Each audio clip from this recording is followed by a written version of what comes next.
আমি এখন তুরাগ নদীতে ভাসছি, আর আমি এখন তুরাগ নদীতে হেঁটে বেড়াচ্ছি। সবাই ভাবে আমাদের নদীগুলো এমনিই শুকিয়ে যাচ্ছে, কিন্তু এর পেছনে আছে আমাদের প্রতিবেশীর ভালোবাসা। কাহিনী বুঝতে হলে আপনাকে একটু পিছিয়ে যেতে হবে। শুধু ইন্ডিয়া কিংবা পাকিস্তান না, আলেকজান্ডারেরও ইচ্ছা ছিল বাংলাদেশ শাসন করার। আলেকজান্ডার ইন্ডিয়া দখলের জন্য ঝিলম নদীর তীরে এলে রাজা পুরুর সাথে তার ভয়াবহ একটা যুদ্ধ বাধে। যুদ্ধে রাজা পুরু হেরে গেলেও আলেকজান্ডার রাজা পুরুকে ভারত শাসন করতে দেয় শুধুমাত্র কর বা খাজনা দেওয়ার শর্তে। তারপর আলেকজান্ডারের নজর আসে আমাদের বাংলাদেশের দিকে। তখন এই অঞ্চলের নাম ছিল গঙ্গারিদ্ধি। আলেকজান্ডারের পাঠানো রেকি বাহিনী এলাকা দেখে এসে সরাসরি জানিয়ে দেয় এখানে আক্রমণ করা প্রায় অসম্ভব, কারণ পুরোটা দেশ মাকড়সার জালের মতো নদী দিয়ে ঘেরা। সেখানে ক্যাম্প করার মতো কোনো জায়গা নেই, অশ্ববাহিনীর ঘোড়া নামানোর কোনো উপায় নেই, আর বর্ষাকালে এখানে হাঁটু সমান পানি থাকে। আর যখন তখন বন্যায় ক্যাম্প করা তো দূরের কথা, সবকিছু ভেসে যাওয়ার সম্ভাবনাই বেশি। তখন বাংলায় হাজারো রকমের নৌকা জাহাজ বানানো হতো। এখনো লন্ডনের ন্যাশনাল মেরিটাইম মিউজিয়ামে চট্টগ্রামের বানানো জাহাজের রেপ্লিকা আছে। বাংলাদেশের এই পজিশনাল অ্যাডভান্টেজের জন্য আলেকজান্ডারও বাংলাদেশ দখল করার চিন্তা বাদ দিয়ে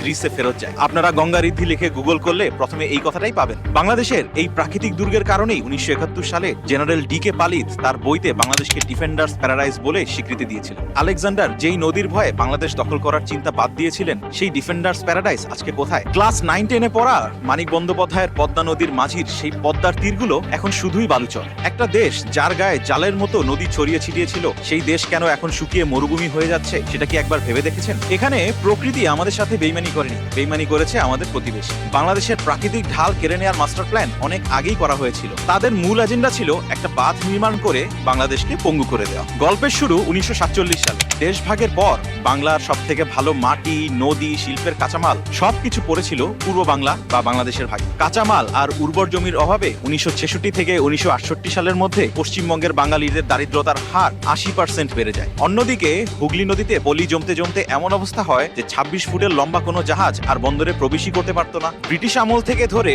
যেই কলকাতা বন্দর টানা 200 বছর ভারত মহাসাগরে রাজত্ব করে, সেই কলকাতা বন্দরের র্যাঙ্ক 1971 সাল নাগাদ নেমে আসে 6 নম্বরে। এই পতন ঠেকাতে 1953 সালে পশ্চিমবঙ্গের মুখ্যমন্ত্রী ডক্টর বিধানচন্দ্র রায় ফারাক্কায় গঙ্গা নদীর উপর ব্যারেজ নির্মাণের প্রস্তাব করেন। বলা হয়েছিল যে এই ব্যারেজ হুগলি নদীর পানি প্রবাহ বাড়াবে। মজার ব্যাপার হলো, তখন ভারতের বিশেষজ্ঞরাই বলেছিল এই ব্যারেজ দিয়ে কলকাতা বন্দর বাঁচানো যাবে না। তারা এটা জানতো, তারপরও তারা কেন এই বাঁধ বানালো? কারণ তাদের আসল টার্গেট ছিল কলকাতা বন্দর বাঁচানো না, তাদের টার্গেট ছিল সারা জীবনের জন্য বাংলাদেশের পানির গলা চেপে ধরে বাংলাদেশকে দুর্বল করে দেওয়া। পাকিস্তান সরকার এর পরিণতি বুঝতে পেরে 1951 সালের 29 অক্টোবর ভারত সরকারকে আনুষ্ঠানিকভাবে উদ্বেগ জানায়। জবাবে 1952 সালের 8ই মার্চ ভারত চরম মিথ্যাচার করে জানায় যে আপনাদের এই ধারণা সম্পূর্ণ অনুমান নির্ভর। প্রধানমন্ত্রী নেহেরু খুব ভালো করেই জানতেন আন্তর্জাতিক নদীর উজানে বাঁধ দেওয়া সম্পূর্ণ বেআইনি। তাছাড়া সে সময় ভারতের পশ্চিমে সিন্ধু নদ নিয়ে পাকিস্তানের সাথে তাদের আরেকটা ঝামেলা চলছিল। নেহেরু চাননি একই সময়ে দুই ফ্রন্টের পানি নিয়ে ঝামেলায় জড়ান। 1960 সালে সিন্ধু জলচুক্তির মাধ্যমে নিজেদের স্বার্থ পুরোপুরি বুঝে নিয়ে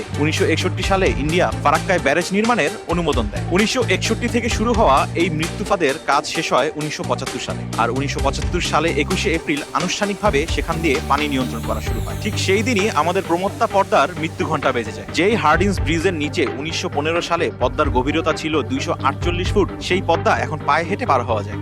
ভারত একতরফা পানি প্রত্যাহার করায় গঙ্গা কপোতাক্ষ সেচ প্রকল্প ধ্বংসের মুখে পড়ে। খুলনা অঞ্চলের লবণাক্ততা বেড়ে যায়। পদ্মার তীরগুলো মরুভূমিতে পরিণত হয়। মহানন্দা, শিবসা, রূপসা সহ ছোট বড় প্রায় 54টি নদীর শাখা এবং উপনদী শুকিয়ে কাঠ হয়ে যায়। শুষ্ক মৌসুমে বাংলাদেশে 320 কিলোমিটারের মতো নৌপথ পুরোপুরি বন্ধ হয়ে যায়। 1972 সালে যে ভারত বাংলাদেশ যৌথ নদী কমিশন গঠিত হয়েছিল, অবাক করার বিষয় সেখানে গঙ্গার পানি বন্টনের ইস্যুটাই রাখা হয়। মাওলানা ভাসানী এই ষড়যন্ত্র বুঝতে পেরে 1976 সালের 16ই মে লক্ষাধিক মানুষ সাথে নিয়ে ঐতিহাসিক ফারাক্কা লং মার্চ করে। কিন্তু কি লাভ? ততদিনে যা ক্ষতি হওয়ার তা তো হয়েই গিয়েছে। যেই কলকাতা বন্দরের দোহাই দিয়ে ইন্ডিয়া এই ফারাক্কা বাঁধ নির্মাণ করলো, তারা সেই কলকাতা বন্দর রক্ষা করতে পারেনি। তাদের লাভ কিছুই হয়নি, কিন্তু একটা বাঁধ দিয়ে তারা আমাদের এই নদীমাতৃক বাংলাদেশকে একটা শুকনো মরুভূমিতে রূপান্তর করলো। ইতিহাস না জানা থাকলে কোন দেশ কখন কি কাজ কোন উদ্দেশ্যে করছে সেটা আপনি কখনোই বুঝতে পারবেন না। আপনাদের কি মনে হয়? কমেন্ট করে জানিয়ে দিন।